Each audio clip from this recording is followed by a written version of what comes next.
భారత్కు సరిహద్దు దేశమైన పాకిస్తాన్తో ఎప్పుడు ప్రమాదమే. గతేడాది ఏప్రిల్ 22న పహల్గాం ఉగ్రదాడి అనంతరం పాకిస్తాన్పై భారత్ ఆపరేషన్ సింధూర్ని చేపట్టింది.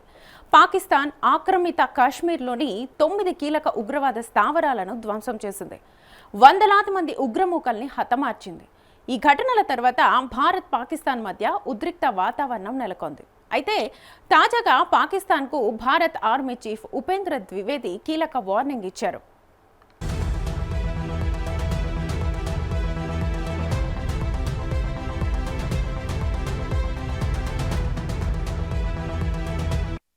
ఉగ్రవాదులను పెంచి పోషిస్తూ వారిని భారత్పైకి ఉసిగొల్పితే ఈసారి మరింత తీవ్రంగా స్పందిస్తామని హెచ్చరికలు జారీ చేశారు.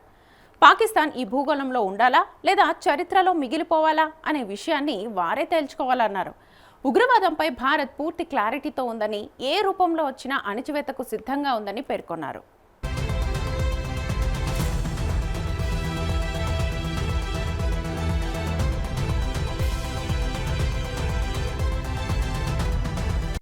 అయితే భారత ఆర్మీ చీఫ్ ఉపేంద్ర ద్వివేది వ్యాఖ్యలపై పాకిస్తాన్ ఆర్మీ స్పందించింది.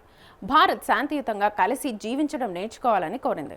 భారత్ ఆర్మీ చీఫ్ వ్యాఖ్యలు రెచ్చగొట్టే విధంగా ఉన్నాయని అభివర్ణించింది. అణ్వాయుధాలు కలిగిన దేశాలు వ్యూహాత్మక సంయమనం, పరిణితి, హుందాతనాన్ని ప్రదర్శించాలని పేర్కొంది. పాకిస్తాన్ను భూగోళం నుంచి తొలగిస్తామనే బెదిరింపులు మానుకోవాలని తెలిపింది.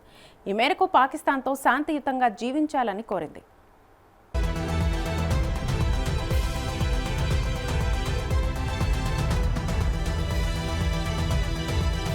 అంతేకాక పాకిస్తాన్ను లక్ష్యంగా చేసుకుని ఎలాంటి చర్యలకు దిగినా దాని పరిణామాలు కేవలం ఒక భౌగోళిక ప్రాంతానికే పరిమితం కావని, అవి భారత్కు రాజకీయంగా, వ్యూహాత్మకంగా ఏమాత్రం జీర్ణించుకోలేని విధంగా ఉంటాయని హెచ్చరికలు జారీ చేసింది.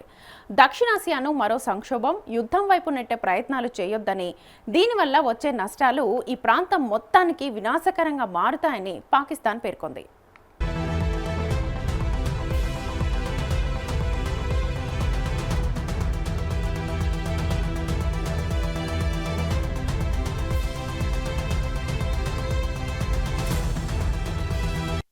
ఇక పాకిస్తాన్పై భారత్ చేపట్టిన ఆపరేషన్ సింధూర్లో భాగంగా ముజఫరాబాద్లోని సవాయ్నాలా camp, Cigna Bilal camp, కోట్లీలోని Gulpur camp, Abbas camp, భీంబర్లోని Barnala camp, సియాల్కోట్లోని Sajjal camp, మొహమునా Zoya camp, మురిడ్కేలోని మార్కుజా టైబా camp, బహావల్పూర్లోని Markaz సుభానల్లా camp ఉన్నాయి.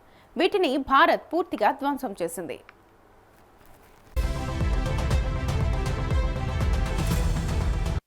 If Pakistan gives a chance again for continuation of Op Sindoor, will we hit them hard or harder? Objectives.